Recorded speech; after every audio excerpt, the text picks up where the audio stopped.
Habari za jijini zikiendelea kuwa ni hatuchezi. Hili ndio neno ambalo maarufu sana jijini likiendelea kutaradadi na kutawala kikweli kweli. Ni baada ya uongozi wa klabu ya Young Africans ukitanabaisha wazi kabisa hawako tayari kushiriki mchezo namba 184 dhidi ya Simba Sports Club uliopangwa kuchezwa Juni 15 mpaka pale matakwa yao yatakapotimizwa. Huku barua yao ikiandikwa kama hivi ifuatavyo: uongozi wa Young African Sports Club unapenda kuutaarifu umma tarehe 7 Juni 2025 tulipokea barua kutoka bodi ya ligi kuu ya kandanda Tanzania bara kwa ajili ya kuhudhuria kikao maalum cha kujadili masuala ya kuhusu mchezo namba 184 wa ligi kuu ya NBC Yanga dhidi ya Simba Sports Club. Uongozi wa klabu yetu ulitii wito huo na kushiriki kwenye kikao hicho kilichofanyika hii leo Jumatatu Juni 9 mwaka 2025 kwenye ofisi za bodi ya ligi Tanzania zilizopo jengo la NSSF Mafao House, Dar es Salaam kuanzia saa 4 kamili asubuhi.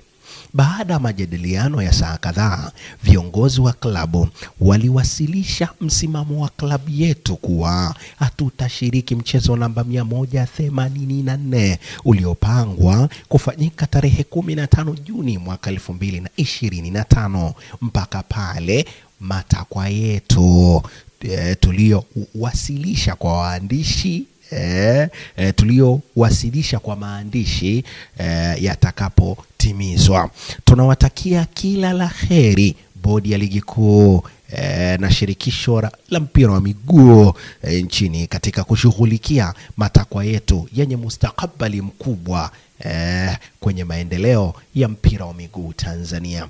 Hiyo ndiyo nukuu ya barua ya Young Africans ikitoa taarifa kwa umma juu kinachoendelea mpaka sasa kwenye maandalizi ya dabi ya mchezo namba 184 ambao ulighairika kuchezwa hapo nyuma. Huu ndio msimamo wa Yanga, hatuchezi mpaka pale matakwa yao walioyapanga yafanyaje, yatimizwe katika kuunusuru mchezo wa mpira wa miguu. Lakini leo pia uongozi wa Young Africans ulifanya press conference katika jengo lao pale la Yanga Kariakoo, huko meneja wa habari wa mawasiliano wa klabu ya Yanga akizungumza na waandishi wa habari na mzungumzia Ali Shaban Kamwe.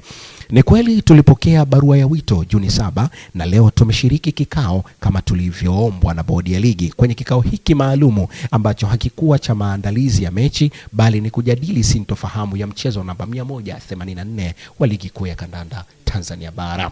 Huyo ni Ali Shaban Kamwe akieleza hivyo. Lakini Ali Shaban Kamwe akiendelea pia kueleza kwamba kwenye kikao chetu tuliuliza pia kuhusu ripoti ya kilichotokea match 8 na CEO wa bodi ya ligi Almas Kasongo akakiri kuwa ripoti wanayo na kuna kiongozi mkubwa wa serikali alipiga simu kuzuia geti la uwanja lisifunguliwe, lakini hawawezi kumtaja hadharani. Na shangaa hii hajalisema kwenye tulivyozungumza leo. Tumshauri akiamua kusema aseme yote, asibakishe. Huyo ndio Ali Shaban Kamwe. Hakuishia hapo. Ali Shaban Kamwe aliendelea kunena kuwa tumetoa matakwa 4, matatu yanahusu mchezo namba 184 dhidi ya Simba Sports Club. Tunaamini yakifanywa kazi hayo matatu, kwanza tutakuwa tayari kucheza mechi hiyo kwa tarehe nyingine itakayopangwa. Patamu hapo. Na takwa la 4 ni la muda mrefu kuanzia msimu ujao. CEO wa bodi ya ligi Almas Kasongo asiudanganye umma kwa kuchagua kuzungumzia takwa moja tu na kuacha yanayotakiwa kushughulikiwa kwa haraka, ikiwemo yeye mwenyewe kujiuzuru. Wewe Ali Kamwe, wewe unagusa pabaya kweli kweli. Ali Kamwe hakuishia hapo. Ali Shaban Kamwe akaendelea pia kueleza takwa letu la kwanza na la pili linahusu ukiukaji ukiukwaji na wa kanuni uliofanyika Machi 8. Tunataka kamati ya uendeshaji na usimamizi wa ligi pamoja na CEO wa bodi ya ligi Almas Kasongo wawajibike kwa kujiuzuru kwa kushindwa kusimamia kanuni na kutia doa mpira wetu. Ligi yetu ni kubwa sana Afrika na inatakiwa watu wawe makini na wenye uweledi kuiongoza. Hakuishia hapo Ali Shaban Kamwe, akaendelea tena kueleza takwa letu la tatu ni kujiuzuru kwa katibu mkuu wa TFF Wilfred Kidao kwa kushindwa kuchukua hatua dhidi ya maamuzi mabovu ya mara kwa mara ya waamuzi.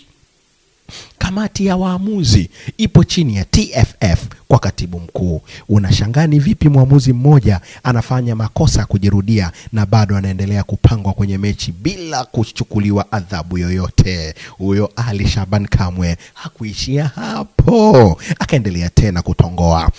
Napenda kuwajuza waandishi wa habari, yasipofanyiwa kazi matakwa yetu matatu kwa haraka, Young Africans hatutakuwa tayari kucheza mchezo namba 184 mechi zote mbili za ligi zilizobaki, na hatutashiriki ligi kuu msimu ujao. Huu ndio msimamo wetu na hatutayumba kwa lolote lile.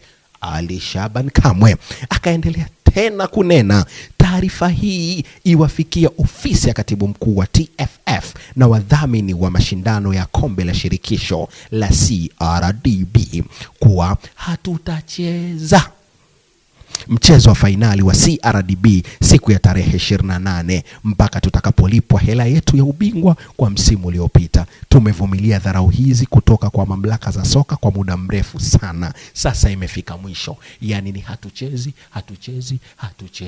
Hawatucheza pia mchezo wa CRDB iwapo hawatopewa stahiki zao za fedha ambazo walijishindia taji hilo msimu huu uliopita. Kama unafikiri tunatania, waendelee kupuuza katika hili. Klabu ya Yanga tuko serious zaidi wanavyodhani na tuko tayari kwa lolote litakalotokea. Na kama yuko mmoja wao anadhani kupunguza pointi ya Yanga ni rahisi, na ajaribu kufanya hivyo na asubiri aone nguvu ya wananchi.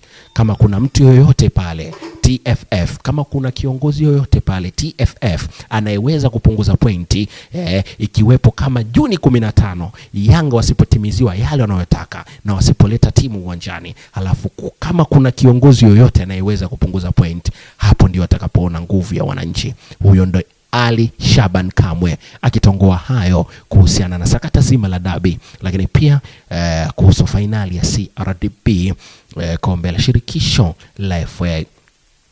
Hayo ndo maneno ya wanayanga na CEO wa bodi ya ligi, na mzungumzia pia Almas Kasongo, alitanabaisha matakwa hayo Young Africans kuyataka, lakini bado hawajakiri matakwa hayo wataenda kuyafanya ama itakuwaje. Tuendelee kuangalia hiki kasanga na imwana kitakavyokuwa, lakini pia kwa mujibu wa maelezo wa wanayanga au kwa mujibu wa maelezo wa viongozi ikiwemo meneja wa habari wa mawasiliano wa klabu ya Yanga, anasema ya kwamba kama hayo matakwa wanaoyataka wao yakatimizwa, basi mechi ipangwe tarehe nyingine, yani kwa maana nyepesi Juni 15 watu hawachezi.